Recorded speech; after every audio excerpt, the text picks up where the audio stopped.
Billionaire CEO asks for help on the road and discovers that the mechanic is his ex-girlfriend, now a single mother. Before we start the story, leave in the comments which city are you watching from. And at the end, don't forget to rate the story from 0 to 10. Enjoy the story, everyone. Daniel Whitaker had $247 million in net worth, 3 diplomas hanging on his office wall, a network of 112 auto repair shops spread across 32 American states, and absolutely no idea how to get out of this situation. His Italian sports car, valued at over $400,000, was stopped on the shoulder of a road in the middle of nowhere, somewhere between civilization and the end of the world, making a pathetic hissing sound that resembled an asthmatic cat trying to sing opera. Daniel looked at the dashboard. All the lights were flashing like a panicked Christmas tree. He got out of the car, adjusted his $3,000 suit, and opened the hood with the confidence of someone who had graduated with honors in mechanical engineering from one of the best universities in the country. 5 seconds later, he knew exactly what the problem was. 10 seconds later, he realized that knowing the problem meant absolutely nothing when you have no tools, no parts, no cell signal, and the only thing around you are cornfields that seem to stretch into infinity. Daniel Whitaker, the man who led meetings with Wall Street investors, who closed million-dollar deals with a handshake, who had been on the cover of the most important business magazine in the country at 33 years old, was standing on the shoulder of a deserted road, staring at his own car's engine as if it were a menu written in Japanese. He could read it. He just couldn't do anything about it. The irony was so thick you could cut it with a screwdriver. "All right," he said to himself, running his hand through his perfectly styled hair. "All right, situations like this build character." The car responded with another pathetic hiss. "Thank you so much for your contribution," Daniel muttered, looking at the engine with deep disappointment. He walked in circles for a few minutes, holding his phone up to the sky as if making an offering to the telecommunications gods. Nothing. Not a single bar of signal. Daniel looked at the empty road. One way, nothing. The other way, more nothing. And then, right on the horizon, he saw it. A sign. Old, rusty, slightly crooked, with letters that had seen better days. Miller's Auto Shop, 2 miles. Daniel had never been so happy to see an ugly sign in his life. He considered his options for exactly 3 seconds. He could wait there, in the middle of nowhere, hoping that some car would pass by. Or he could walk 2 miles under the late afternoon sun, ruin his $800 Italian shoes, and arrive at an auto shop that, judging by the sign, probably used tools from the Civil War era. Daniel started walking. 40 minutes later, with his shoes destroyed, his suit wrinkled, and his ego significantly smaller, he arrived at the shop. It was exactly what he expected. A wooden shed that looked like it had been built when cars were still a novelty. Tools scattered everywhere. An old dog sleeping at the entrance who didn't even bother to lift his head when Daniel passed by. And a smell of oil, grease, and something he could only describe as history. The shop door was slightly open. Daniel took a deep breath, adjusted what was left of his dignity, and walked in. "Excuse me?" he called out. "Is anyone there? My car broke down on the road and—" He stopped talking, stopped breathing, stopped functioning as a human being. Because the person who slid out from under an old car, wiping her hands on a dirty rag, with a smudge of grease on her nose and her hair pulled up in a messy bun, was someone he knew very well. Hannah Miller. She looked at him. He looked at her. The whole world seemed to freeze in that split second. Daniel felt as if someone had sucked all the air out of his lungs and then politely asked if he was okay. "Hannah?" Daniel's voice came out half-strangled, as if his vocal cords had forgotten how to work. "Hannah Miller?" He took a step back, then forward, not knowing exactly what to do with his own body. This can't be," he continued, running his hand over his face. "I must be having heat stroke. That's it. I walked too long in the sun and now I'm hallucinating." Hannah didn't say anything. She just kept looking at him with those brown eyes that he had never been able to completely forget. Are you really here?" Daniel asked, and then did something he would never admit later. He reached out and poked her shoulder with his index finger, as if checking whether she was real. Hannah looked at her own shoulder. Then she looked at him. One eyebrow slightly raised, but the corner of her mouth almost curving into something that could be amusement. "Did you just poke me?" Sorry, Daniel stammered.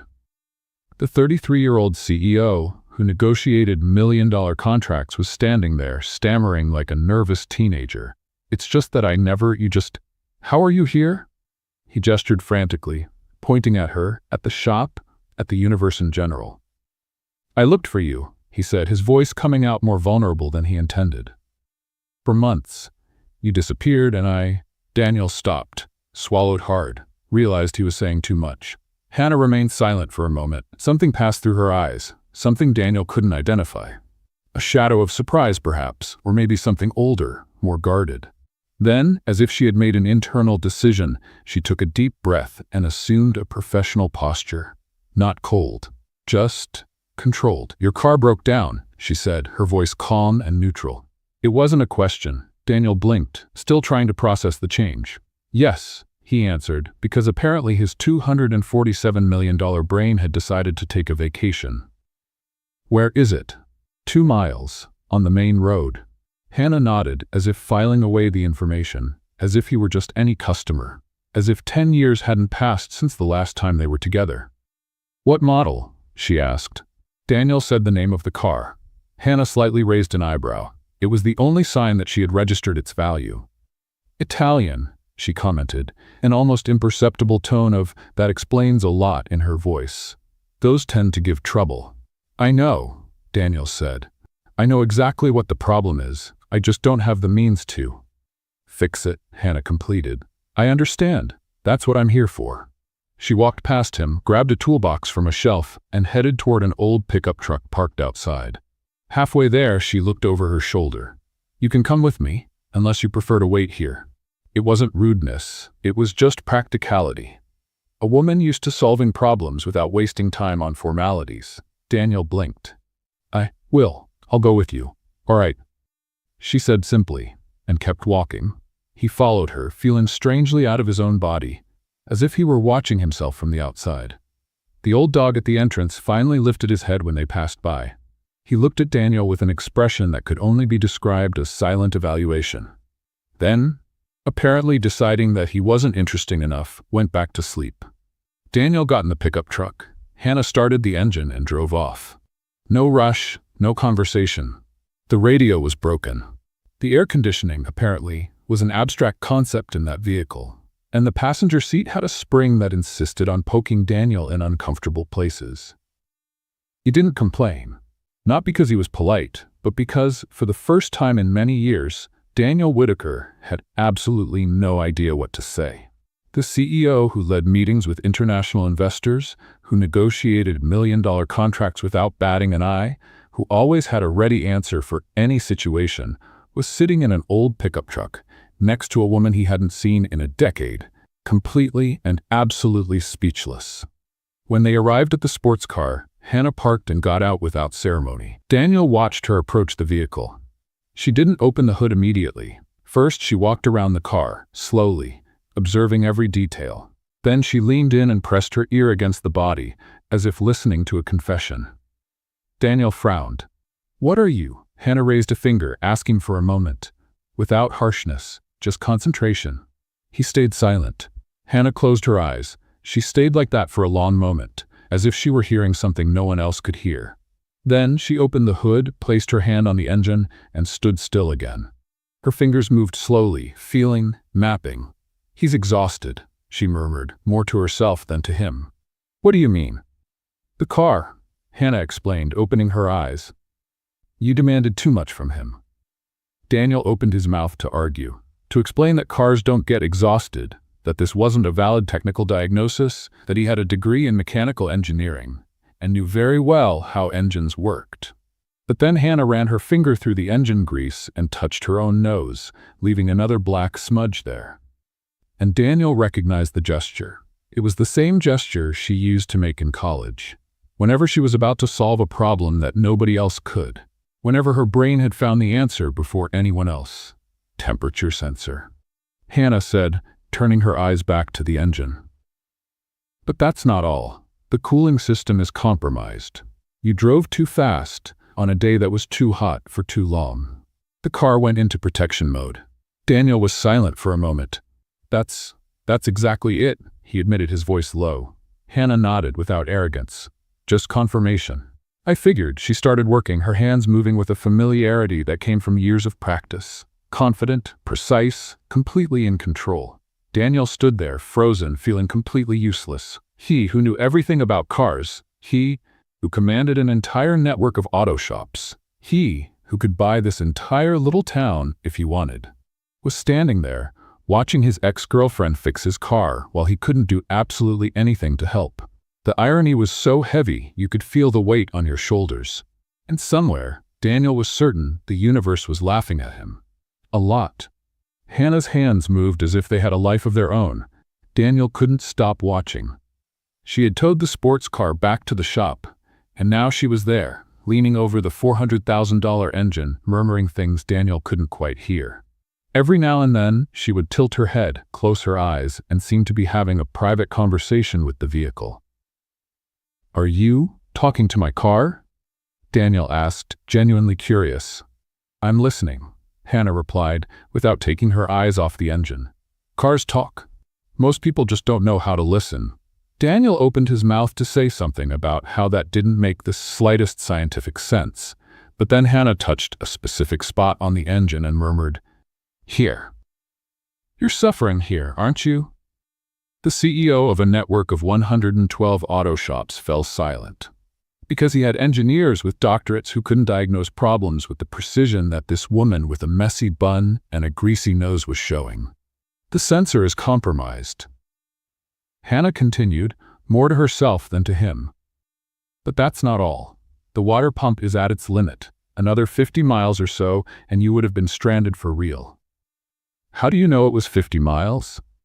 Daniel asked. Hannah finally looked at him. For a second, something almost like amusement passed through her eyes. "You drive like you're running from something.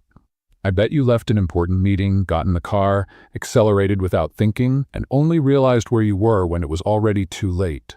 Daniel felt his ears getting warm. "I wasn't running," he said, crossing his arms. "I was processing." "Processing at 180 miles per hour? 175, he corrected automatically. Hannah raised an eyebrow. "Oh, well, then everything's fine." Daniel had no response to that, which was irritating because he always had a response to everything. Hannah turned her attention back to the car. After a few more minutes of inspection, she stepped back and wiped her hands on the rag she carried in her back pocket. "I'm going to need to put it on the lift to see the underside," she said. "It'll probably take a few hours. If you want, there's a diner 2 blocks away. The coffee is terrible, but the apple pie makes up for it." "I can help," Daniel said.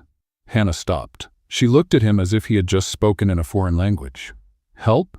"Yes," Daniel confirmed, already taking off his jacket. "I know what I'm doing." "You're wearing a suit." "I was wearing a suit," he corrected, carefully folding the jacket and placing it on a chair. "Now I'm wearing a dress shirt that's going to be ruined in approximately 15 minutes. Hannah kept looking at him. The silence stretched for a moment. "You're going to get your shoes dirty," she finally said. Daniel looked at his own feet. The Italian shoes that were already destroyed from the walk. They've already been through worse today. Something changed in Hannah's face. It wasn't exactly a smile, but the tension in her shoulders lessened slightly. "All right," she said, pointing to a shelf. "There are gloves over there, and if you break anything, you'll pay double." "Fair," Daniel agreed. He grabbed the gloves. They were old, worn, completely different from the premium gloves he used on the rare occasions when he still got his hands dirty. But they fit. Hannah positioned the car over the hydraulic lift.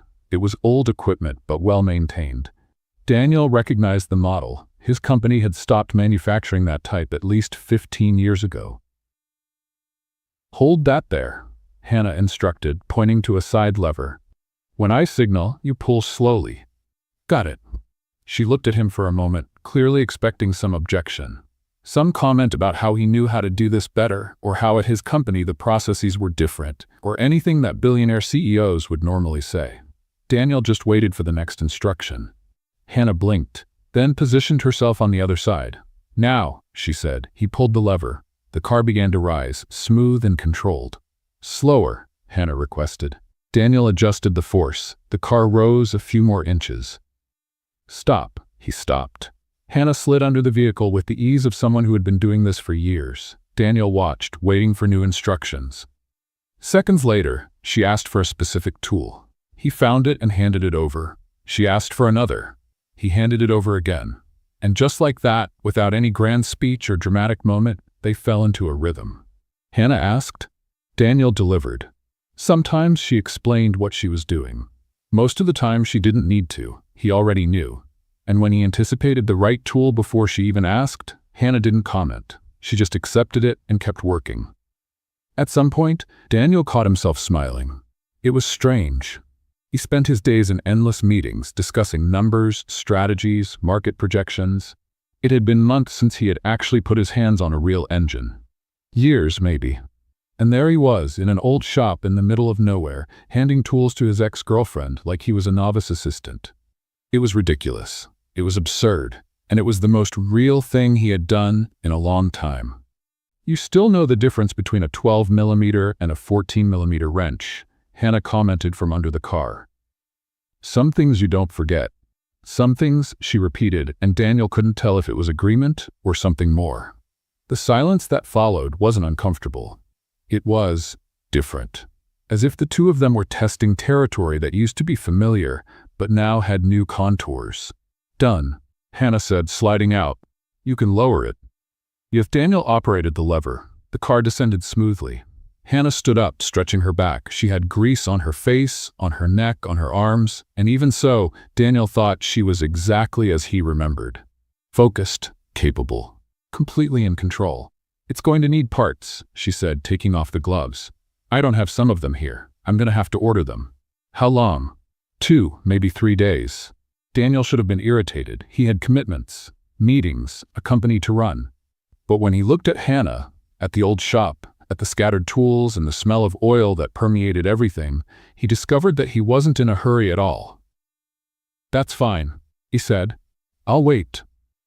Hannah studied his face for a moment, looking for something. Daniel didn't know if she found it. "There's an inn at the entrance to town," she finally said. "It's nothing fancy, but it's clean." "Perfect." She nodded, turned to put the tools away. And then a high-pitched voice cut through the air of the shop. "Mom? Who's this man in the funny clothes?" Daniel turned around. A girl of about 8 years old was standing at the door, backpack on her back, looking at him with a curiosity that bordered on criminal investigation. And behind her, Daniel saw something that made his heart stop. An old car, covered by a tarp, hidden in the back of the shop like a secret waiting to be discovered. The girl had the same eyes as her mother.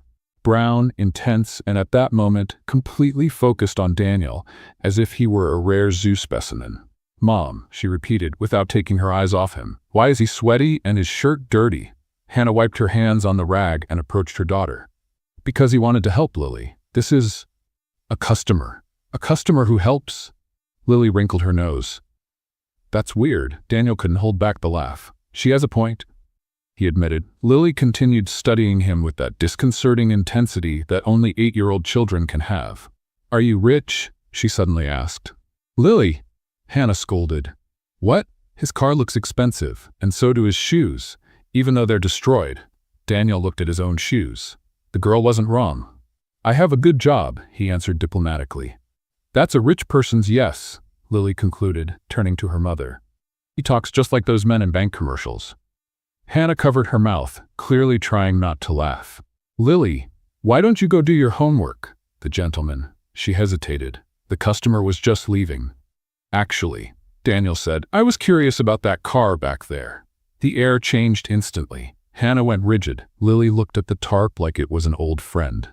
"That's Grandpa's car," the girl said, before her mother could respond. "It never works, but Mom keeps working on it every week anyway." "Lily," Hannah said, her voice firmer now. "Homework." The girl rolled her eyes with the drama of an award-winning actress, but obeyed.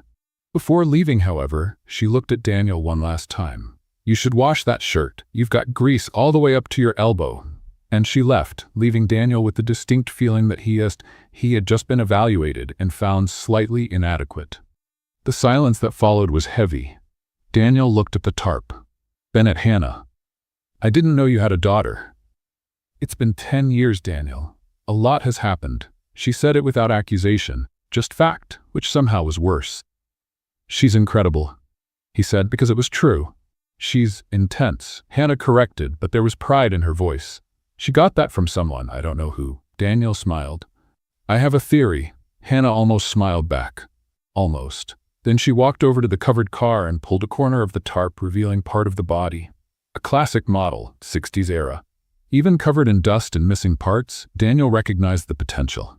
"It was my father's," she said, answering the unasked question. "A project he started before he got sick. He never managed to finish it."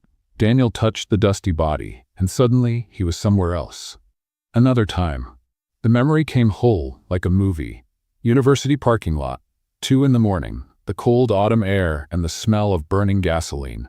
Daniel was 23 years old and absolutely certain he was invincible.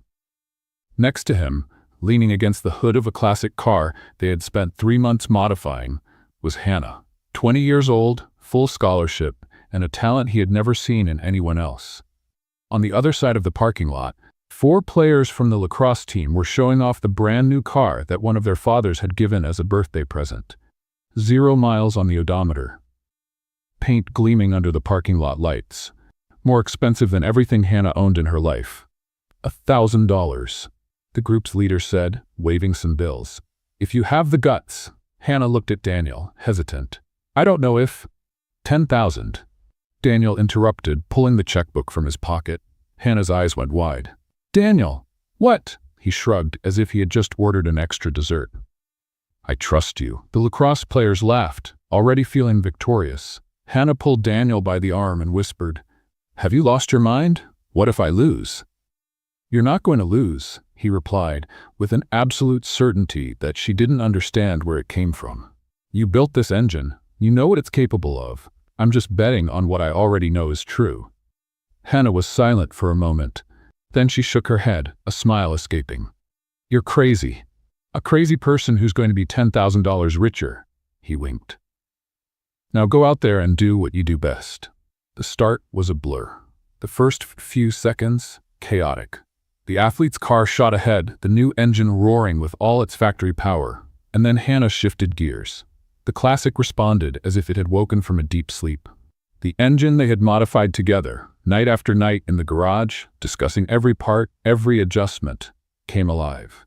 Daniel remembered being pushed back against the seat, remembered the speedometer climbing, remembered looking at Hannah and seeing something he had never seen in anyone, absolute control in the middle of chaos. She passed the athlete's car as if they were standing still. When they crossed the finish line, Daniel was screaming with joy. Hannah just smiled, that small smile that meant, "I told you so." And the lacrosse player who had bet? Daniel saw the tears, not almost tears, real tears, running down his face as he tried to understand how an old car had humiliated his brand new machine. That night, sitting on the hood of the winning car, sharing a bottle they had bought with part of the $10,000, Hannah was still laughing. $10,000, Daniel. You bet $10,000 on me without even blinking. And I won, he replied, smiling. Best investment of my life. Hannah looked at him, her eyes shining under the parking lot lights. One day I'm going to have my own shop.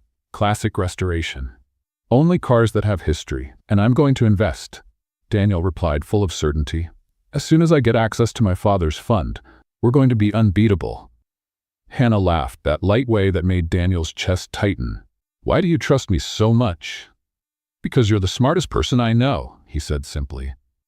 And because you have no idea how incredible you are. Someone needs to remind you of that. Hannah was silent. Then she rested her head on his shoulder. You're crazy, you know that? You already said that. That's because it's still true, she murmured. But you're a crazy person that I like. For some reason, Daniel blinked. He was back in the shop. 10 years later, Hannah was watching him, and he knew she was also remembering. We were good together, he said quietly. Hannah held his gaze for a moment. 2, 3. And then she stepped back. That's in the past, Daniel. She said it firmly, without cruelty, but without room for discussion.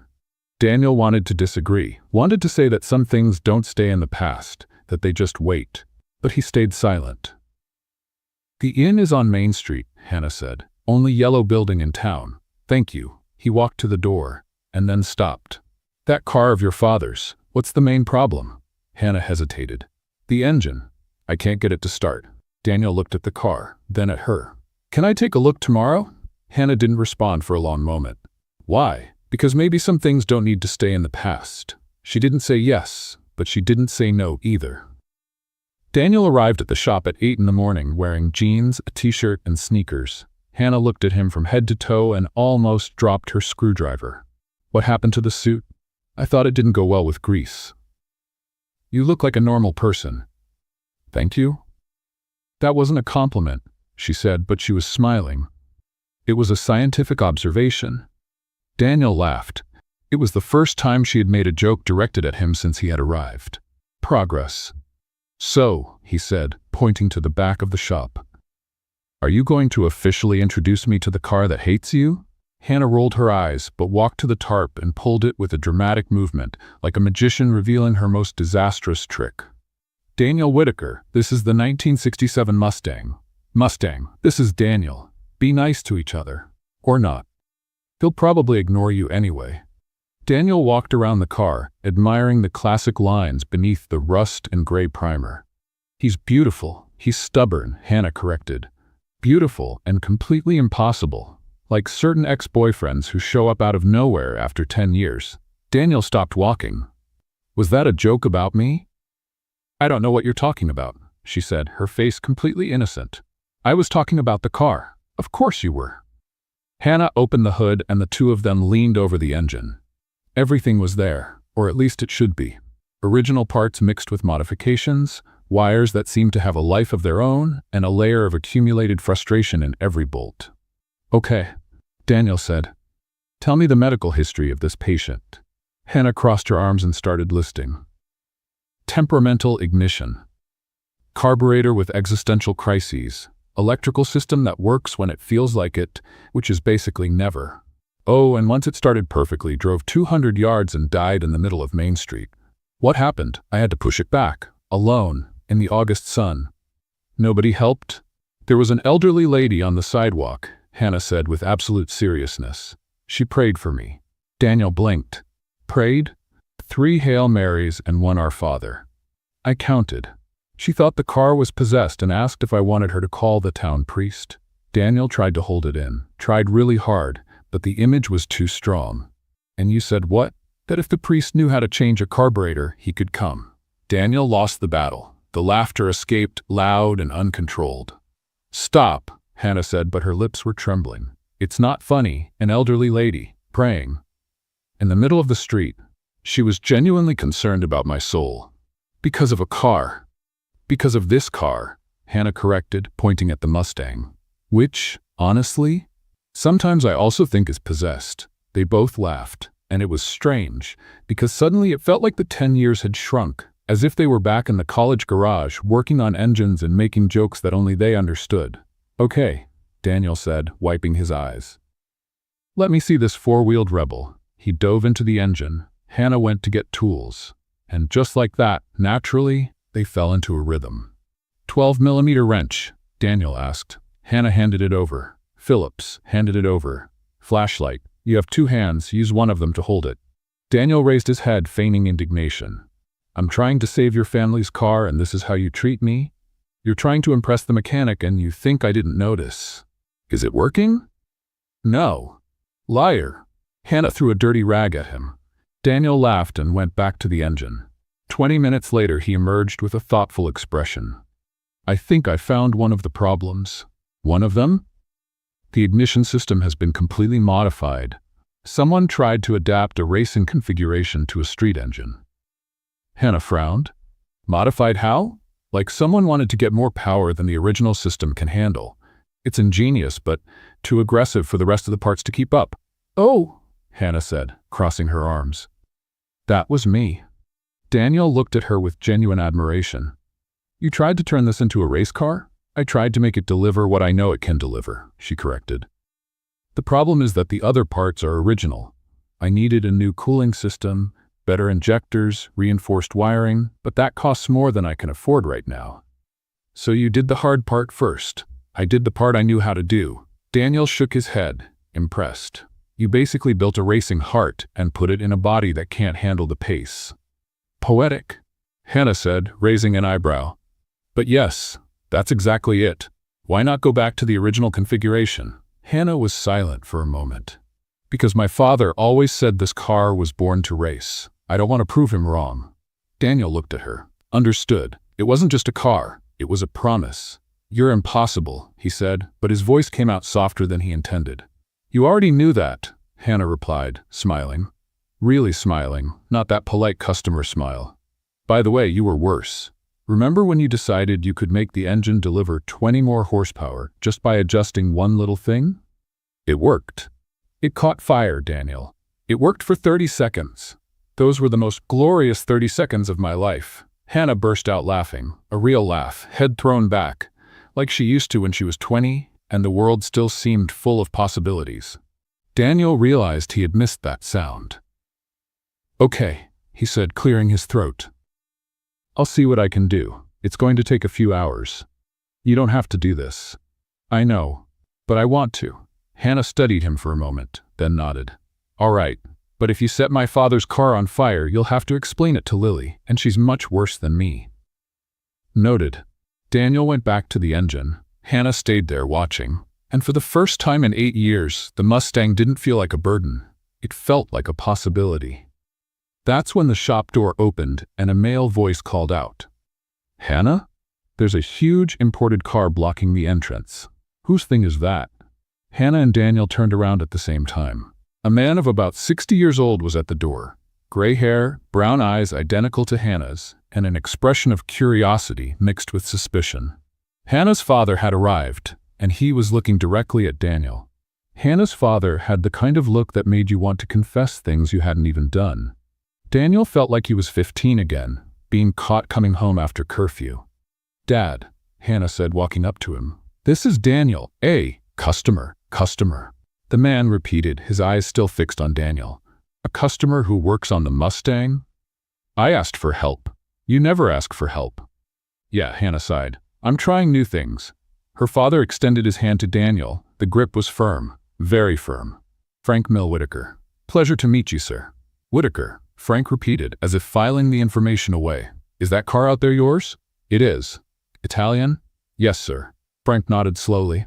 Nice car. Must give you a lot of trouble. It did, Daniel admitted.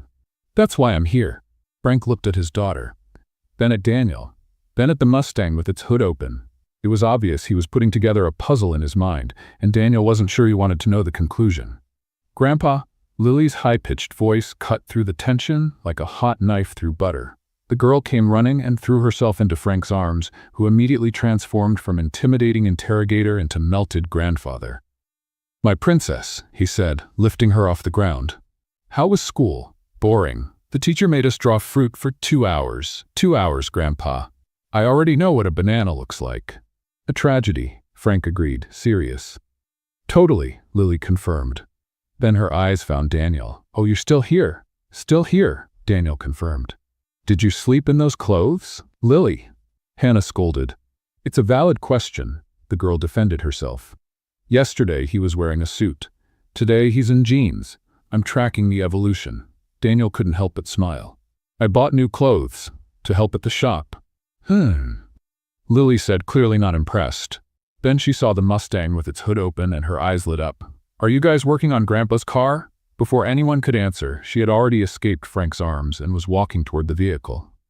Lily, be careful, Hannah said. Mom, I know how to take care of myself.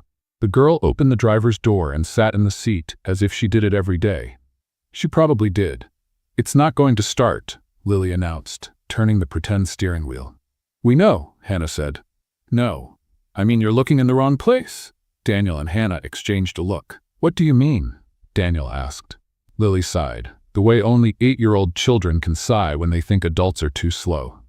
Every time Mom tries to start it, it chokes right here." She pointed to a specific part of the dashboard.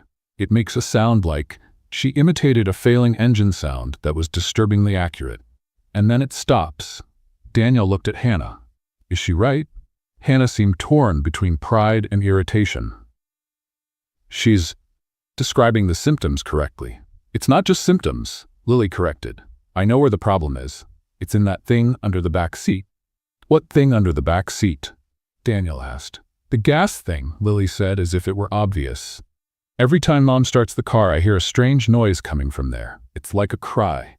The car's crying, but nobody listens."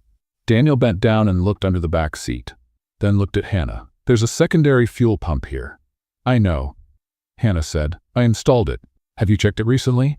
Hannah opened her mouth, closed it, opened it again. "I focused on the ignition system, because that's where the problem seemed to be," Daniel completed. "But if the pump isn't sending enough fuel—" "The engine chokes," Hannah finished, her eyes widening.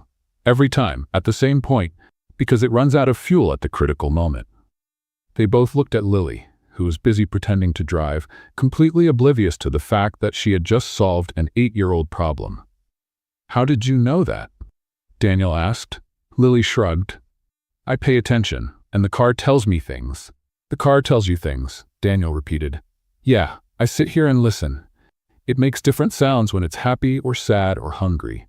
"Cars don't get hungry," Hannah said, but her voice was weak. "This one does," Lily replied simply. "He told me." Frank, who had watched everything in silence, let out a laugh. "She's just like you, Hannah. When you were her age, you also said cars talk to you." Hannah blushed. "Dad, it's true. You were about 7, and you swore the old family Chevy had feelings." "He did?" Hannah murmured, and Daniel noticed she wasn't entirely joking. Lily got out of the car and walked up to Daniel. She stopped in front of him, arms crossed, in a pose that was a perfect copy of her mother. "Are you going to fix Grandpa's car?" "I'm going to try." "Trying isn't doing, Lily," Hannah warned. "I'm just saying," the girl defended herself. "Lots of people try. Nobody does." Daniel crouched down to her level. "You're right. So let me rephrase. I'm going to do everything possible to fix this car. And if I can't, at least I'll figure out everything that's wrong so someone else can fix it later." Lily studied him for a long moment. Those brown eyes, so similar to her mother's, seemed to be reading his soul. "Okay," she finally said. "But if you hurt the car, I'll know." "Deal." Lily nodded, satisfied, and walked toward the house, her backpack swinging on her back. Daniel stood up and found Hannah looking at him with a strange expression. "What is it?" "Nothing," she said too quickly. "Nothing." But Frank was smiling, a small smile, almost imperceptible. "You know," the old man said, looking at the Mustang, "this car has been waiting a long time. Maybe it just needed the right people working together." Hannah opened her mouth to respond. But before she could, Lily shouted from the door of the house, "Mom, there's a man in a suit on TV talking about cars, and he has the same last name as the weird guy." Daniel froze. Hannah looked at him. Frank raised an eyebrow, and suddenly the air in the shop changed. Daniel had never run so fast toward a television in his life. When he reached the Miller family's living room, Lily was sitting on the couch, pointing at the screen with a piece of cookie in her hand. "Look," she said. "Whitaker. Same as you." On TV, a gray-haired man in an impeccable suit was talking about the expansion of a network of auto shops. At the bottom, the caption read, "Richard Whitaker, founder of Whitaker Automotive." His father. "Is he your relative?" Lily asked, genuinely curious. Hannah arrived behind him, and Frank, all three looking at the screen. "Whitaker Automotive," Frank said slowly. "That's the biggest auto shop network in the country." He looked at Daniel, then at Hannah. "Do you know these people?" Hannah closed her eyes for a second. When she opened them, her expression was that of someone who knew the situation had just gotten much more complicated. "Dad," she said calmly. "Daniel is his son, and the current CEO of the company." The silence that followed was so thick you could cut it with a screwdriver. Frank looked at Daniel, then at Hannah, then at Daniel again. "You knew?" "I dated him in college, Dad." "Of course I knew. You dated the heir to an auto shop empire and you never told me? It wasn't relevant." "It wasn't relevant?" Frank seemed to be having trouble processing. Hannah, I've spent the last 10 years complaining about that company because they dominate the market and take customers from small shops. And you dated the owner? He wasn't the owner at the time. He was just a college kid with more money than common sense. Hey, Daniel protested. It's true, and you know it. Hannah cut him off. Lily raised her hand as if she were in school. So the weird guy is rich and was Mom's boyfriend? Lily, Hannah began. This is way more interesting than the banana story, the girl concluded, settling more comfortably on the couch. Continue. Frank cleared his throat. Lily, let's go get ice cream. But it just got good. Ice cream. Now. The girl sighed with all the drama her 8 years allowed. Fine, but I want a complete report when I get back. She pointed at Daniel. And you. Don't leave. I have questions. Noted. Daniel said. Lily left with her grandfather, but not without looking back 3 times. The door closed. Hannah turned to Daniel, arms crossed. Congratulations. Now my dad thinks I hid a secret from him for 10 years. You kind of did? Because it wasn't important, she said. You were the past, and I had more urgent things to deal with. Like what? Hannah laughed, but there was no humor. Like what? She repeated. Seriously, Daniel? Like taking care of my dad when he got sick. Like dropping out of college 1 semester before graduating. Like finding out I was pregnant and being abandoned. Like raising a daughter alone while keeping this shop running. Daniel was silent. Every word was a punch he deserved. I didn't know, he said quietly. Because you weren't here. Hannah didn't say it with anger. She said it as fact. You were building your empire while I was here. Changing diapers at 3 in the morning and fixing carburetors at 7. I looked for you, Daniel said. When you disappeared, I tried to find you. And when you couldn't, what did you do? He didn't answer. Because the answer was, he moved on. Exactly, Hannah said. You had that option. I didn't. I can help now, Daniel said. I can pay for your college, hire help for the shop, secure Lily's future. Stop. Hannah. I said stop.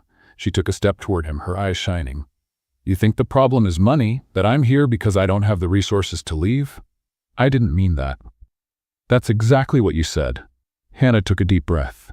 I don't need to be rescued, Daniel. I need to be seen, recognized, for what I've built, not for what I failed to do. I see you. No, you see the girl you dated 10 years ago, and you feel sorry for her because her life didn't go as planned. But you know what? My life is good. It's hard, it's exhausting, but it's mine. I raised an incredible daughter. I kept the family business going. I took care of my father. I know that, and it's incredible. Then why is the first thing you offer money? Daniel opened his mouth, closed it. She was right. I'm sorry, he said. I got the tone wrong. You got a lot more than the tone wrong. I know. He ran his hand through his hair. It's just, I don't know how to help any other way. My whole life, money has been the answer. Problem? Check. Obstacle? Investment. It's what I know how to do. Hannah studied him for a moment. The anger in her eyes softened, just a little. That's kind of sad, you know? It is? It is, because money doesn't fix everything. Sometimes what people need is presence. Someone who shows up and stays. I'm here. For now. She sighed. But for how long, Daniel? Until your car is ready and you go back to your life of meetings and million-dollar contracts? It was a fair question. Daniel wasn't sure of the answer. What if I don't want to leave? Hannah raised an eyebrow. The billionaire CEO wants to stay in a small country town fixing an old Mustang. The billionaire CEO wants to finish what he started. With you. Like it should have been 10 years ago. Hannah was silent for a long moment. Nice speech. Thank you. That wasn't a compliment. It was an observation. Even so, she almost smiled. Almost. The door opened. Lily came in with ice cream dripping down her hand and eyes shining with curiosity. So, have you stopped fighting? More or less, Hannah said. Lily looked at Daniel. Are you really, really rich? Like private plane and everything? Lily, Hannah warned. I have access to one, Daniel admitted. Cool. Lily licked her ice cream thoughtfully. So can you buy the missing parts for Grandpa's car? Hannah covered her face with her hands. Daniel looked at the girl, then at Hannah. I can, he said. If your mother lets me. Lily turned to Hannah with puppy dog eyes. Mom, it's just parts. For Grandpa's car. Hannah sighed. She looked at Daniel. She looked at her daughter. All right, but just the parts. And you, she pointed at Daniel, are going to work on that car with your own hands. No hiring people. Understood? Understood. Lily celebrated with a little squeal, and Daniel realized he had just passed the first test. Now there were only about 50 more to go. Hannah closed the hood of the Italian sports car and gave the body 2 pats, as if congratulating a recovered patient. "Done," she said, wiping her hands with a satisfied smile. "Your car is like new. It's even better than when it got here." Daniel walked around the vehicle, admiring the work. It was flawless. "How much do I owe you?" Hannah handed him the bill. Daniel didn't even look at the amount. He just took his card from his pocket. "You can leave whenever you want," she said. "Go back to your life as an important executive." Daniel put the card away. He looked at the $400,000 car. Then he looked at the rusty Mustang in the back of the shop. Then he looked at Hannah. "I think I'll stay a little longer." Hannah raised her eyebrows. "Stay? Why? Your car is ready." "The Mustang isn't yet." "The Mustang isn't yours, Daniel, but I promised to help, and I'm a man of my word." She tilted her head, a smile playing on her lips. "You're very stubborn. You know that?" "Is that a flaw?" "Usually yes." She shrugged, amused. "But I accept help from stubborn people, especially when they pay for the parts." That was almost a compliment. It was an observation with compliment potential. Don't get too excited. 2 days later, the Mustang parts finally arrived. The truck parked in front of the shop at 7 in the morning, and the driver needed help unloading everything. "Did you order parts, or are you building a spaceship?" Hannah asked, looking at the stacked boxes, her eyes shining with excitement. "I ordered what you said you needed, and maybe a little bit more." "A little bit." She laughed. "Daniel, there are more than 20 boxes here." 23. Lily corrected, sitting on top of one of them. "I counted twice to be sure." "Get down from there, young lady," Hannah said, but she was smiling. "This box is comfortable. It feels like a throne. Queens don't sit on car parts boxes. This queen does." Hannah shook her head, defeated by her daughter's argument. Daniel started opening the boxes. New cooling system, high-performance injectors, reinforced wiring, fuel pump. Hannah picked up one of the injectors, and her eyes widened. "Wait, these are the titanium ones." "They are." "Daniel, these cost more than my car. My actual car, not the Mustang. You deserve the best for this project." She looked at him, then at the parts, then at him again. "You're impossible," she murmured, but her voice was soft. "Completely impossible. Is that a compliment?" "It's the closest you're going to get for now." The following hours were a blur of grease, sweat, and teamwork. Hannah was in charge, but in a light way. Playful. "Hey, graduated engineer," she called out at one point. "That bolt has feelings. Treat it with more care." "Bolts don't have feelings. All of my father's bolts do." He gave each one a name. "You're joking. That one there is called Roberto." Daniel looked at the bolt, looked at Hannah. She was biting her lip to keep from laughing. "You're totally joking." "Maybe." She winked. "But now you're going to treat Roberto with respect, right?" Daniel laughed and went back to work, more carefully. At some point, Lily appeared with sandwiches and settled into the Mustang's seat. "You two look like an old married couple," she commented. Hannah blushed. "We're just working together, Lily. Working together and arguing about bolts, just like Grandma and Grandpa used to." Lily chewed thoughtfully. "Grandpa used to say every argument was a declaration of love in disguise." Hannah turned even redder. Daniel found it adorable. The hours passed, and gradually, piece by piece, the Mustang came back to life.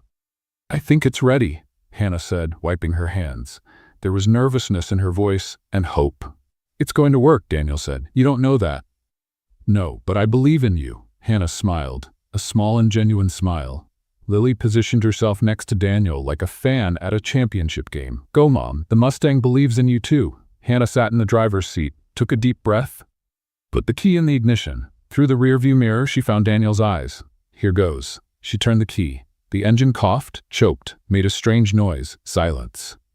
"Oh no," Lily murmured. Hannah turned it again. The engine coughed, choked, and roared. It wasn't a perfect roar. It was irregular, hesitant, but it was real, alive. Lily screamed with joy and ran off to call her grandfather. Hannah sat still, hands on the wheel, eyes watering. 8 years, she whispered. "It's been 8 years, Daniel." She turned off the engine, but didn't get out of the car. Daniel opened the passenger door and sat down next to her. The leather seat creaked under his weight. The smell of oil and history filled the small space. The two sat in silence for a moment, looking at the dashboard, at the steering wheel, anywhere but at each other. "My dad would be proud," Hannah said quietly. "He will be, when you show him." "Yeah," she smiled, still looking forward. "He will." More silence. "The good kind, the kind that doesn't need words." "You could have left," Hannah finally said, turning her face to him. "Your car has been ready for days." "I know, but you stayed." "I stayed." "Why?" Daniel looked at her, at the brown eyes, at the grease stain on her chin that she hadn't even noticed, at the woman he had let slip away 10 years ago, and who, by some miracle, was there again. "Because when I'm here," he said slowly, "I don't feel like being anywhere else." Hannah held his gaze. The air inside the car became denser, warmer. "That was very beautiful," she said. "Thank you. Did you rehearse it?" "A little bit," she laughed, a light, pleasant laugh. And then, without warning, she reached out and wiped a grease stain from his face. The touch lasted only a second, but it was enough. "You're dirty too," she said, her voice lower now. "I know. We should clean up." "We should." Neither of them moved. Hannah bit her lip. Daniel felt his heart race. "Daniel," she began. "Hannah," he replied. They both laughed, nervous, happy. And there, inside a 1967 Mustang that had finally come back to life, something between them also began to awaken. Something that had been dormant for 10 years. Something that perhaps had always been waiting for the right moment to wake up. The idea came at 9 at night, when Lily was already asleep and Frank had gone home. Hannah was putting away the tools when Daniel appeared at the shop door, the Italian car keys dangling from his finger. "Hey," he said. "The Mustang needs a real test." Hannah looked at him, then at the Mustang, then at him again. "Now?" "Now. It's 9 at night. So what?" Daniel smiled, that smile she had known for 10 years. The smile of someone about to do something they probably shouldn't. "Or are you scared?"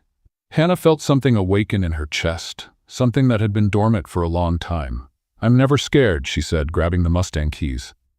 "The question is, can you keep up? I have a $400,000 car. And I have a 1967 Mustang with the heart of a rocket." She winked. "Let's see what's worth more." 5 minutes later, the two cars were side by side at the shop entrance. The rumble of the engines cut through the silence of the night. Hannah rolled down the window. "To the Miller's Point lookout? Do I know the place?" "You'll know it when I leave you eating my dust." Daniel laughed. "You're very confident for someone who hasn't raced in 10 years. "Honey," Hannah said, putting on sunglasses even though it was night, "I never stopped racing. I just didn't have a worthy opponent." She accelerated before finishing the sentence. Daniel stood still for half a second, processing. Then he floored the accelerator. The road stretched ahead, empty and lit only by the moon. The two cars cut through the night like swift ghosts. The red Mustang roaring with the force of 8 years of waiting, the Italian sports car purring with the precision of $400,000 in engineering. Hannah looked in the rearview mirror and saw Daniel approaching. She shifted gears. The Mustang responded as if it had waited its whole life for this moment. The speedometer climbed. The wind came through the window, and Hannah felt something she hadn't felt in years: freedom. Daniel pulled up alongside her, rolled down the window. "Not bad for an old car," he shouted. "Not bad for a spoiled billionaire," she shouted back. He laughed. She laughed, and they both accelerated even more. The lookout appeared at the top of the hill. Hannah braked gently, the Mustang stopping with a satisfied rumble. Daniel parked beside her, the Italian car gleaming in the moonlight. They both turned off their engines. Hannah got out of the car, her legs a little shaky from the adrenaline. Daniel did the same. They both leaned against the Mustang's hood, looking at the city lights below. "You won," Daniel said. "I know, by a lot." "I know that too. Your car costs 50 times less than mine."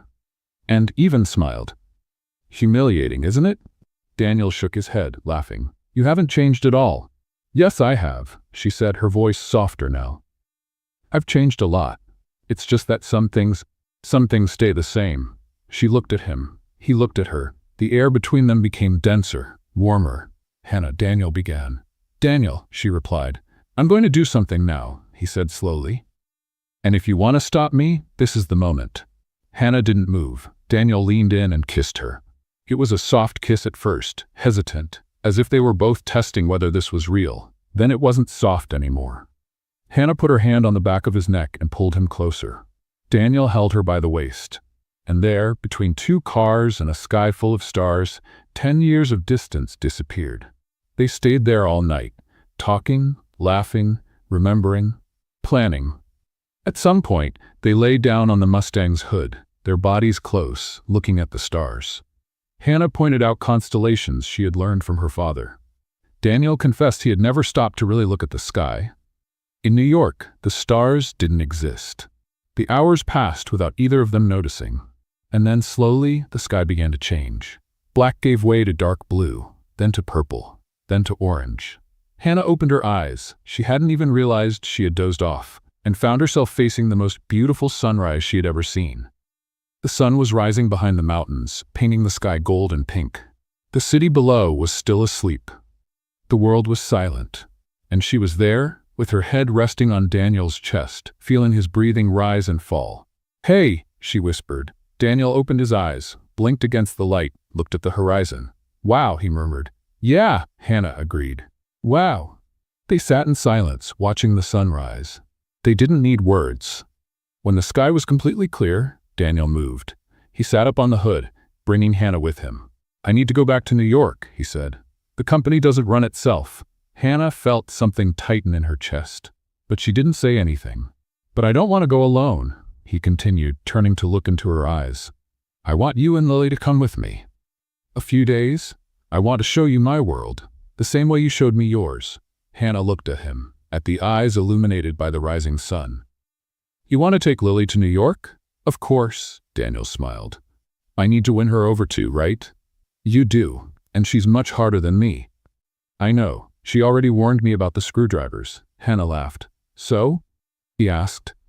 "What do you say?" She looked at the golden horizon, at the Mustang beside them, at the man in front of her. "All right," she said. "But if New York doesn't impress me, it's all your fault." Daniel smiled and kissed her again, with the sun rising behind them. And at that lookout, with the world waking up around them, they were both certain of one thing: this was only the beginning. Lily was waiting on the porch when Hannah and Daniel arrived the next morning. Arms crossed, reality show judge expression, a glass of juice in her hand as if it were a courtroom gavel. "You slipped out," she said. It wasn't a question. Hannah opened her mouth to respond, but Lily raised her hand. "No need to explain. I watch television."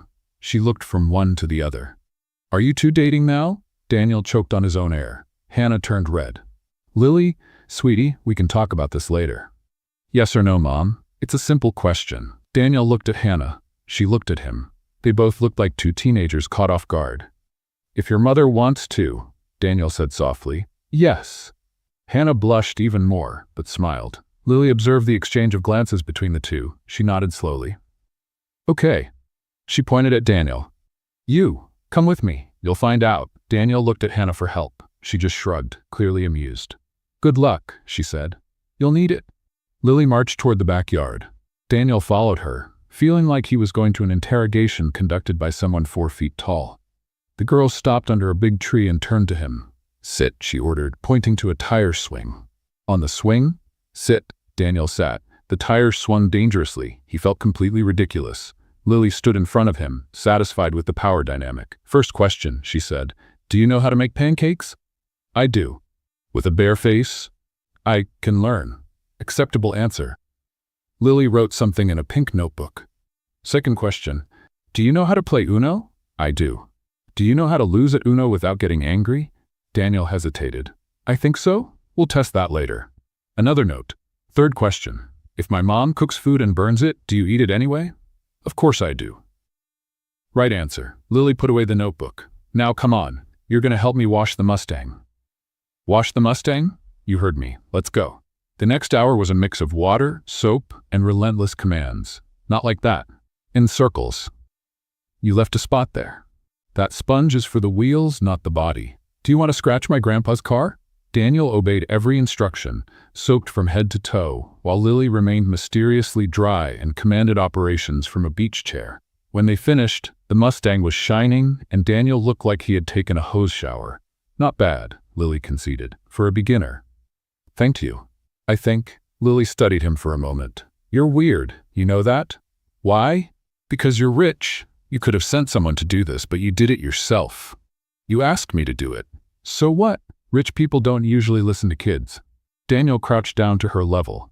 Lily, you're your mother's daughter. That makes you one of the most important people now. So if you ask me to wash a car, I wash the car. Lily was silent. Then she smiled, a small but genuine smile. Okay, you passed, for now. She turned to leave, but stopped. Oh, and I like chocolate ice cream, for future reference. Noted. She skipped toward the house, leaving Daniel relieved and completely soaked. That's when he heard a voice behind him. You survived. Daniel turned. Frank was leaning against the shop door, arms crossed, watching. I survived, Daniel confirmed. She went easy on you. That was going easy? Frank didn't laugh. Come here, I need to show you something. Daniel followed him into the shop. Frank walked to a wall full of old photos. He pointed to one of them. This is Hannah at 19, first day at university. Daniel looked. Young Hannah, smiling, eyes full of dreams. She was the best student this town ever saw, Frank said. Full scholarship, bright future. I never saw anyone so determined. Daniel stayed silent, listening. Frank pointed to another photo. Older Hannah holding baby Lily, deep dark circles under her eyes, but smiling anyway. And this is her 2 years later. She came home to take care of me when I got sick. Dropped out of college 1 semester before graduating. Frank took a deep breath. And 3 months later, she found out she was pregnant. She told me a little about it, Daniel said quietly. She told you the short version. Frank turned to face him. I saw the full version. I saw my daughter cry in the bathroom where Lily couldn't hear. I saw her work 16 hours a day to keep this shop running while taking care of a baby alone. I saw her refuse every kind of help because pride was the only thing she still had left. Daniel felt a weight in his chest. The guy who was supposed to be Lily's father, Frank continued, showed up once after she was born. Looked at the crib, said he wasn't ready for this, and left. Never came back. Not a phone call. Not a birthday card. Nothing. I'm sorry. Don't feel sorry for me. Feel sorry for my daughter, who spent years thinking she wasn't enough. Frank took a step forward. But you know what I saw this week? I saw her laughing for real. I saw her racing cars in the middle of the night like she used to when she was a teenager. I saw her look at you the way I thought she would never look at anyone again. Daniel held Frank's gaze. I'm not going to hurt her, sir. Everyone says that. I know, but I'm not everyone. I waited 10 years to find her again. I'm not going to mess this up. Frank was silent for a long moment, studying, evaluating. I'll be watching, he finally said. Every step, every decision. And if you make my daughter cry again, it won't be Lily with the screwdrivers that you'll have to face. Understood, sir. Frank extended his hand. Daniel shook it. Welcome to the family, Frank said. Provisionally. When Daniel left the shop, Hannah was waiting outside. So? She asked. Did you survive both of them? Daniel looked back. Lily was waving from the porch. Frank was watching from the door. I think so, he said. But I have a feeling the tests will never end. Hannah laughed and intertwined her fingers with his. Welcome to the Miller family. And for the first time in his life, Daniel felt he had found a place where he wanted to stay forever. 5 hours on the road. 300 questions from Lily. And an Italian sports car that was definitely not designed for family trips. Are we there yet? No, Lily. How about now? Still no. How about now? Lily, Hannah turned to the back seat. If you ask again, I swear. Okay. Okay. The girl crossed her arms. But this car is cramped. The Mustang is more comfortable. The Mustang doesn't go 120 miles per hour, Daniel said. Do we need to go 120 miles per hour? No, but then the Mustang is better. Daniel looked at Hannah. She shrugged, hiding her laughter. She has a point, Hannah said. Are you two going to team up against me the whole trip? Probably. Lily replied from the back seat. It's more fun that way. The hours passed between license plate games, debates about which was the best ice cream flavor, chocolate, according to Lily, any different answer was wrong, and 3 bathroom stops. Why do kids have bladders the size of a pea? Daniel muttered at the 3rd stop. I heard that, Lily shouted from inside the diner. You were supposed to. When they finally spotted the New York horizon, the sun was setting. The skyscrapers gleamed in orange and gold, like a forest of glass giants. Lily pressed her face against the window. Mom. Mom. Look at the size of those buildings. Hannah looked. Swallowed hard. The city seemed like another planet. But it also seemed familiar, in a painful way. "You lived here, right, Mom?" Lily asked. "I did," Hannah said quietly. "A long time ago." Daniel looked at her. He knew what the city represented, the dreams, the promises, everything that was left behind. The traffic was chaotic, horns, taxis cutting in front, people crossing without looking. "Why is everyone walking so fast?" Lily asked. "Is everyone late?" "Basically, yes," Daniel answered. "For what?" "Nobody knows. But everyone is late anyway. That's very strange." "Welcome to New York." Hannah remained silent. The buildings passed like ghosts from an old life. Every corner brought a memory. There was the cafe where she used to study late. There was the bookstore where she bought used books. There was the corner where Daniel kissed her for the first time, 10 years ago. "Are you okay?" Daniel asked quietly. "I am," she lied. 20 minutes later, they stopped in front of a huge warehouse with the Whitaker Automotive logo. "Is this a factory?" Lily asked. "Better," Daniel said. "Come on." The warehouse was a division dedicated to restoring classics. Corvettes, Camaros, Mustangs, all in different stages of restoration. Mechanics worked with care, treating each car like a work of art. "What is this place?" Hannah asked, her voice faltering. "The division I created when I took over the company," Daniel said. "My father always focused on volume, quick repairs. I wanted to do something different, something that had soul." Hannah walked among the cars, touching the bodies, examining the engines. Her eyes shone in a way Daniel knew well. "You built all of this?" "From scratch. It took me 3 years to convince the board that it was worth it." He smiled. "It's still not the most profitable division, but it's the one I love the most. I come here whenever I can. I get my hands dirty when time allows." Lily had already found a mechanic and was interrogating him about the difference between V6 and V8 engines. "She's going to take over this place in 10 minutes, Hannah said, laughing. "I wouldn't doubt it." They stood in silence, side by side, watching the cars. "Thank you," Hannah said, "for bringing me here, for showing me this side of your life. I didn't just bring you here to show you the shop." Daniel pulled an envelope from his pocket. "What is this?" "Open it." Hannah opened it. A letter with the letterhead of the university where she had studied, where they had met. She read the first lines. Stopped. Read again. "Daniel, how did you get this?" "I asked my assistant to do an assessment of your academic situation," he said. "You left school 10 years ago, but your record still exists. All the courses you completed are there, saved." Hannah looked at him, confused. "And what does that mean?"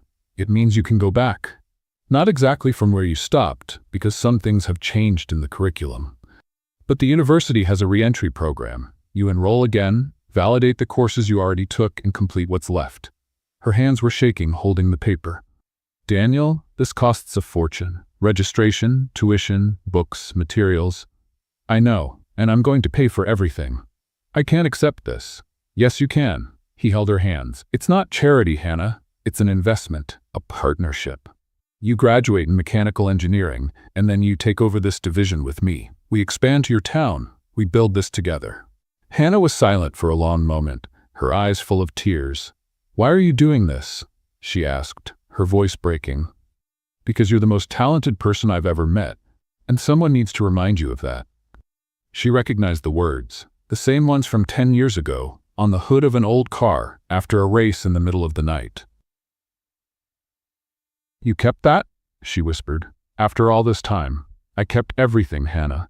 Every word, every moment. I was just waiting for the chance to turn it into reality." A tear ran down her face. Then another. "But what about Lily?" Hannah asked. "I can't just—" "She has school, she has her grandpa, she has her life there." "There are excellent schools here," Daniel said calmly. "Some of the best in the country. And Frank can come visit whenever he wants. We'll pay for the ticket. He can stay as long as he needs." Hannah shook her head. "It's not just that, it's that. Where would we live? I can't afford to keep an apartment in New York, not even with the shop doing well." Daniel took a deep breath, looked into her eyes. "Hannah, I live alone. An apartment that's too big for just one person. Too quiet, too empty." He squeezed her hands. "If you want, we can share a life together. You, me, and Lily. Like a family." The air seemed to stop. Hannah looked at him, at the eyes she had known for 10 years, at the man who had shown up at her shop by accident and stayed by choice. Are you asking me to live with you?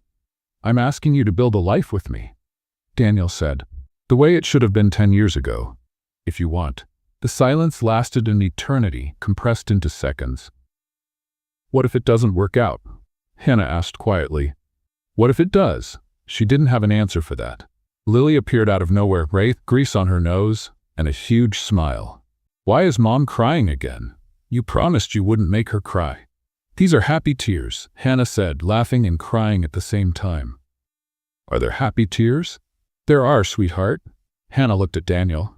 There really are. Lily looked from one to the other, suspicious. You two look like you're hiding something. What's going on? Daniel crouched down to her level. Lily, what do you think about living in New York? The girl's eyes went wide. Living? Like really living? Like really living. You, your mom, and me. Together. Lily was silent for exactly 2 seconds. Then she exploded. Am I going to have my own room? Can I decorate it any way I want? Are there schools with mechanics classes? Can we visit Grandpa? Can I bring my tools? Daniel laughed. Yes to everything. Lily turned to her mother, eyes shining. Like, Mom, say yes. Please, please, please. Hannah looked at her daughter, at Daniel, at the letter in her hand, at the shop full of cars waiting to be given new life. Just like her. All right, she finally said. We accept. Lily screamed with joy and jumped into Daniel's arms. Hannah laughed, tears still falling. And there, in the middle of that noisy shop, surrounded by classic cars and old dreams, the three of them hugged for the first time, like a family. Daniel's apartment had more bathrooms than Hannah's entire house, Mom. Lily whispered on the first day, eyes wide. There's a television in the bathroom mirror. In the mirror. I know. I don't know. Rich people are so strange. Hannah couldn't disagree. The apartment occupied the top floor of a building in Manhattan. Floor-to-ceiling windows, view of Central Park, furniture that looked like it came out of a magazine. And silence.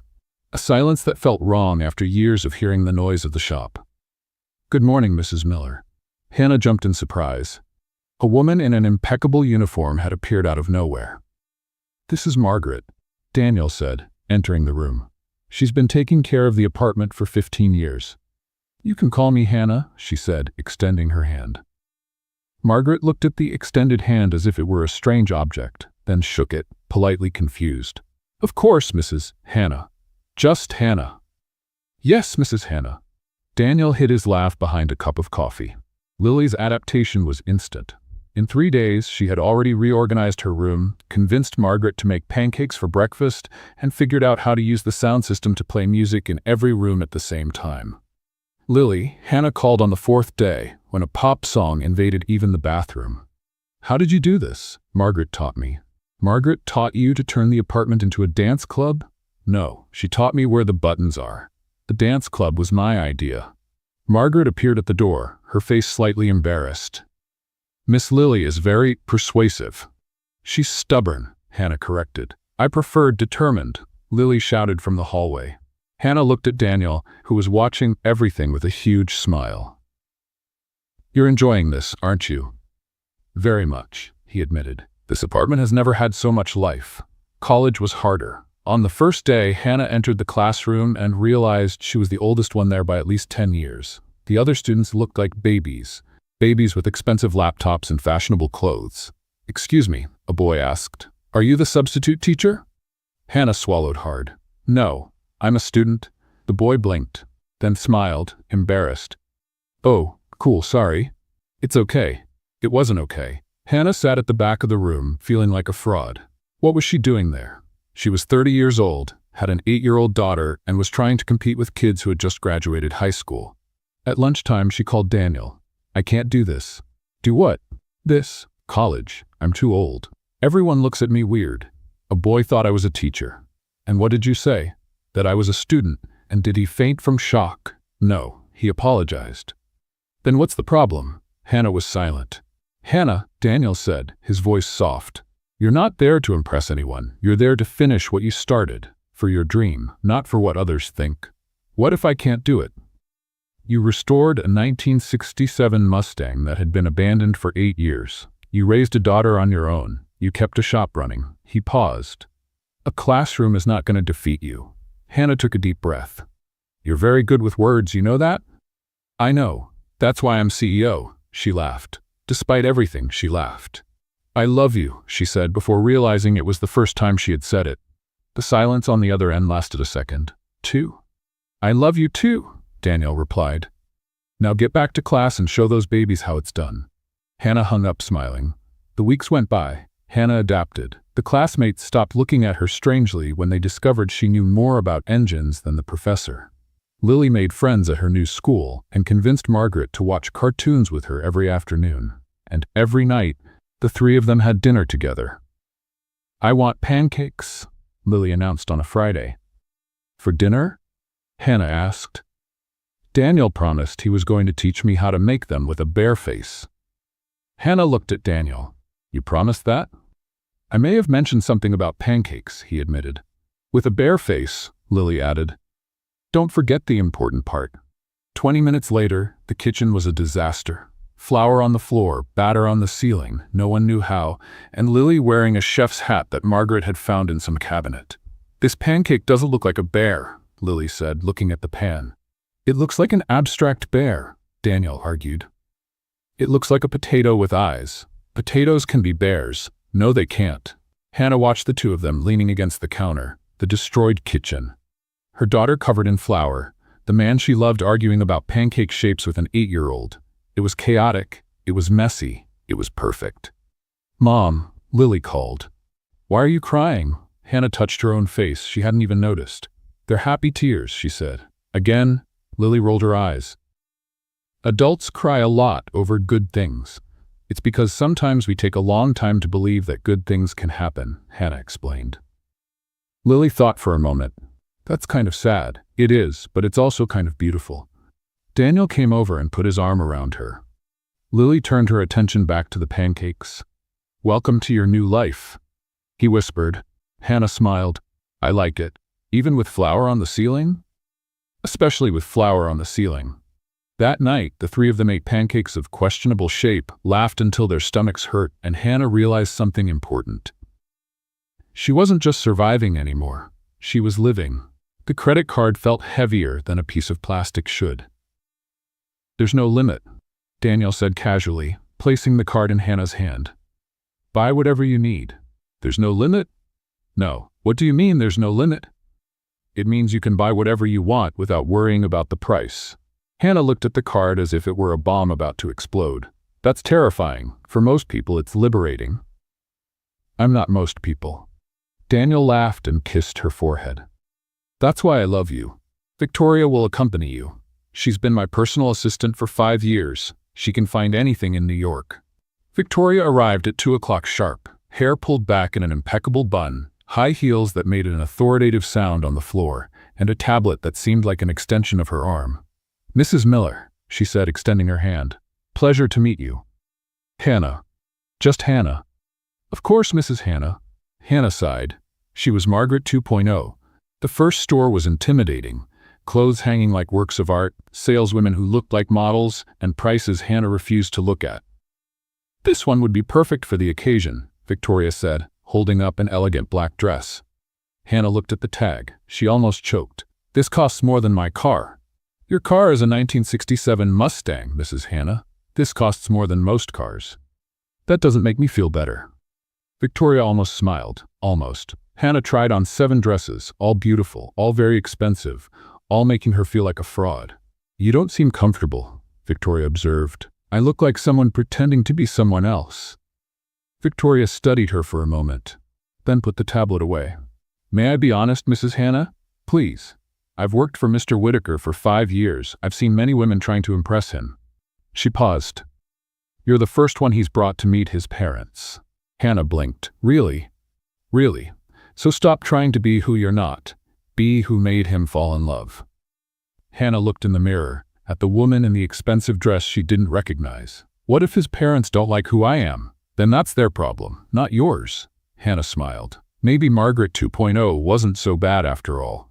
The winning dress was the 12th, navy blue, elegant, but not overdone, with a cut that made Hannah look like herself. Just a more polished version.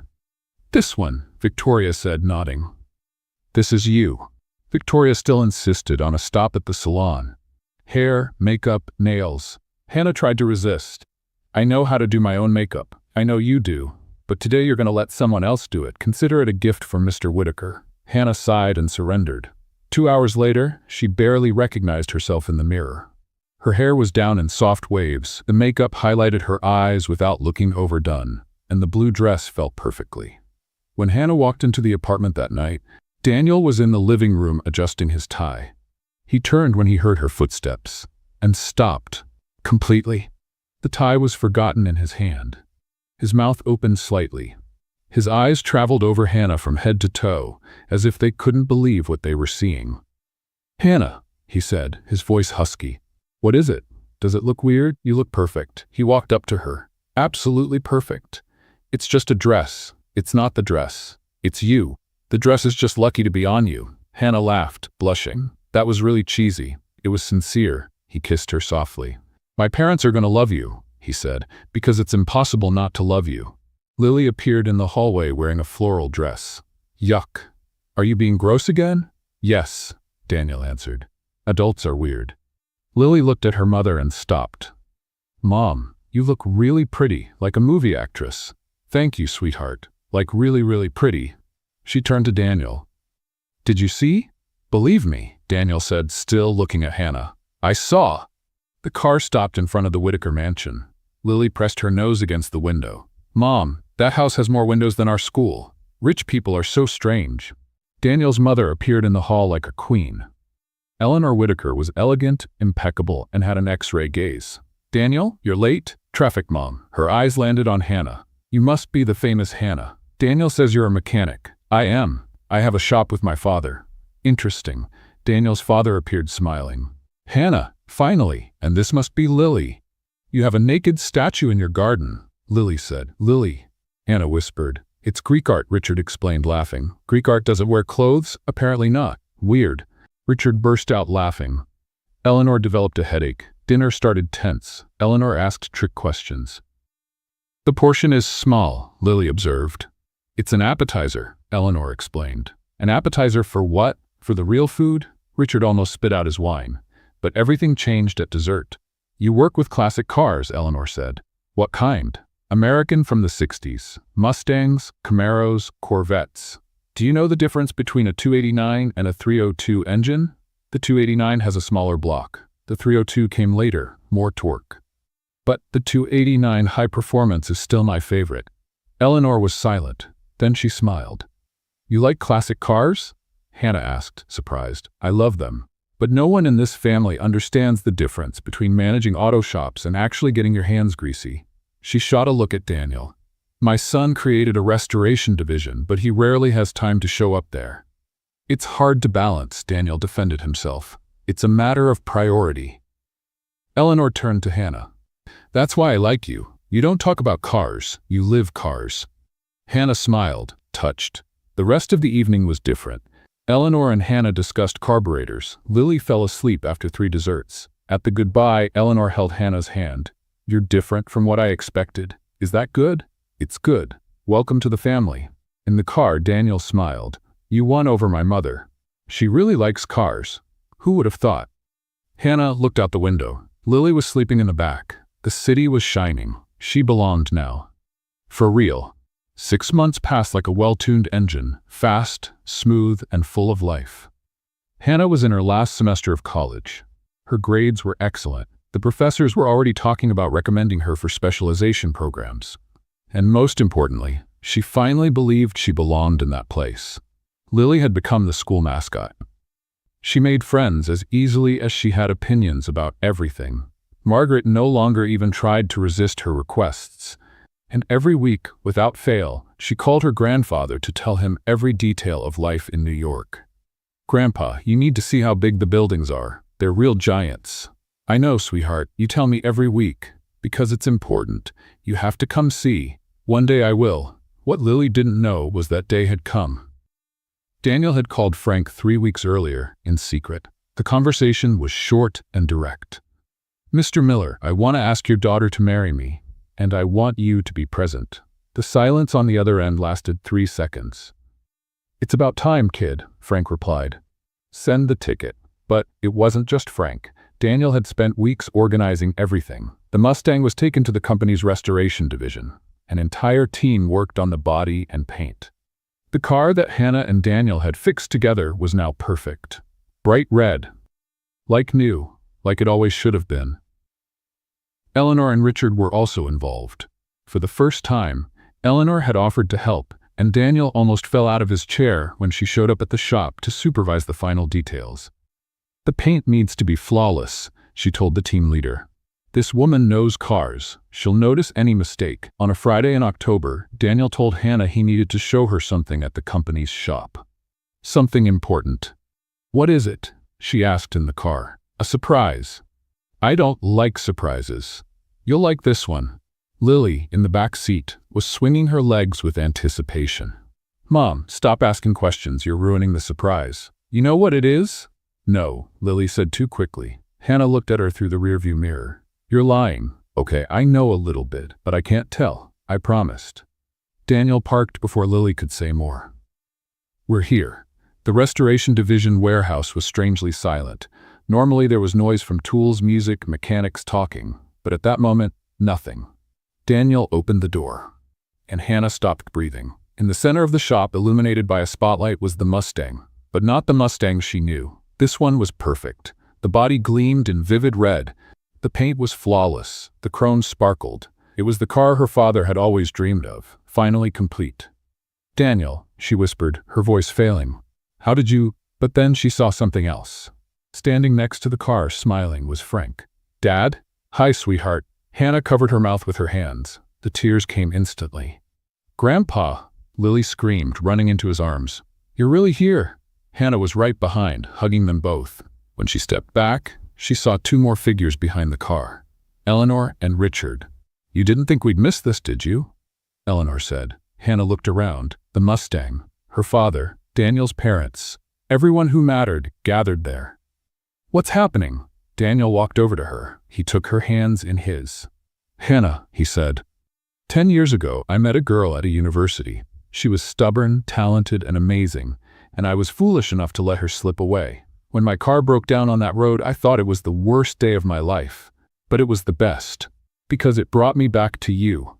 He looked at Frank, who pulled a velvet box from his pocket and handed it to Lily. "Your mission, young lady." Lily walked solemnly over to them, holding the box like a treasure. She opened it carefully, revealing 2 shiny rings. "I practiced this all week," she said, serious. "I'm not going to drop them."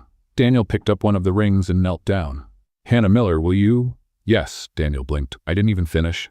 "The answer is yes." Mom, Lily rolled her eyes. "Let him finish." Hannah laughed, crying. "Okay. Finish. Will you marry me and let me be part of your family forever?" "Yes. 1,000 times yes." He placed the ring on her finger. She placed the other one on his. And then they kissed, right there in the middle of the shop. "Gross part," Lily muttered. "Beautiful part," Frank corrected, emotional. When they separated, Hannah was radiant. But then something changed. The color drained from her face. She put her hand to her mouth. "Hannah?" Daniel asked. "Are you okay?" I'm dizzy." She wobbled. Daniel caught her. "Sit here. Breathe." "It must be the emotion," Richard said. But Eleanor was watching Hannah with clinical eyes. "Hannah, dear," she said. "When was your last period?" The silence was absolute. Hannah's eyes went wide. She did the math in her head, looked at Daniel, looked at her own belly. "Oh my God," she whispered. "Oh my God!" Everyone screamed together. "You're pregnant." Daniel went white, completely white. "Pregnant?" he repeated, his voice squeaky. "Like a baby?" "That's usually how it works, son," Richard said. "A baby, small, that cries and needs diapers." Daniel started hyperventilating. "What if I drop it?" "You won't drop it," Hannah said, laughing. "You don't know that. I dropped my phone yesterday." "Wait," Lily shouted. "I'm gonna have a little brother or sister," Hannah said. "Finally, someone for me to boss around." Frank hugged his daughter, his eyes full of tears. "You deserve all this happiness, my girl." Daniel was still in shock, mumbling about diapers and phones when Hannah held his face. "Hey," she said, "we're going to handle this. Together." He looked at her belly, at the ring on his finger, and finally smiled. "Together," he repeated. And in that shop, surrounded by classic cars and the people they loved most, 2 hearts that had lost each other 10 years ago finally found their destiny. A restored Mustang, a reunited family, a baby on the way, and the certainty that some broken roads lead us exactly where we need to be. The end. What did you think of this love story that started with a broken car and ended with a complete family? Join the conversation. Your comments and engagement are part of the healing process. Let us know your thoughts below. If this journey of resilience and turning pain into power resonated with your heart, please support Healing Stories. Subscribe. Help us build a sanctuary of strength by subscribing to the channel. Share the hope. Give this video a like and share it with someone who needs to hear this message of recovery and justice. Your support allows us to continue sharing powerful narratives of overcoming trauma and finding peace. Subscribe to Healing Stories and be part of the change.